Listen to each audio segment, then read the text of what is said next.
2025. Sa ngayon po, iba't ibang weather system ang nakapaligid po dito sa ating bansa. Easterlies ang nakakapekto sa silangan ng Luzon at Visayas at meron pa rin pong intertropical convergence zone na nag-i-extend sa may Mindanao at meron pong northeasterly surface wind flow dyan po sa may extreme northern Luzon, lalo na po sa may Batanes. At sa huling mga araw po ng buwan na ito ay posibleng maramdaman na natin ang mahinang bugso ng hanging habagat, and by next month ay tutungo na po tayo sa habagat season o yung tag-ulan season po. At ito naman ay pinapakita ng forecast model natin pong ginagamit hanggang po sa susunod na 2 linggo. At sa lagay ng ating panahon, ngayong madaling araw ay maulap ang kalangitan with isolated rain sa ilang bahagi po ng coastal areas ng Pangasinan, ilang bahagi ng Isabela, coastal areas ng La Union, silangan ng Cagayan, Batangas, ilang bahagi ng Laguna, Quezon, ilang bahagi ng Mimaropa,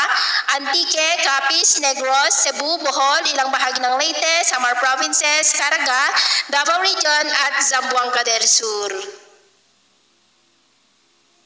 At mamaya ay sisikat naman ang araw sa malaking bahagi ng ating bansa, pero may banta po ng malalakas na ulan dyan po sa may Davao Region, Caraga, ilang bahagi ng Palawan, Panay Island, Negros, Cebu, Bohol, Leyte, Samar Provinces, Bicol at Lobo, Batangas. At mamayang hapon, may banta pa rin po ng malalakas na ulan dyan po sa ilang bahagi ng Palawan at cloudy skies with isolated rains, ilang bahagi ng Davao Region, Soc-Sargen, Zamboanga Peninsula, Lanao del Norte, Antique, Masbate, Northern Samar, Ilocos Region, Cordillera Administrative Region, at ilang bahagi po ng Cagayan. Kaya kung lalabas tayo sa ating mga tahanan, ugaliin naman po natin lagi ang magdala ng kahit anong panangga natin sa init ng araw at proteksyon na rin po sa mga biglaang buhos ng ulan.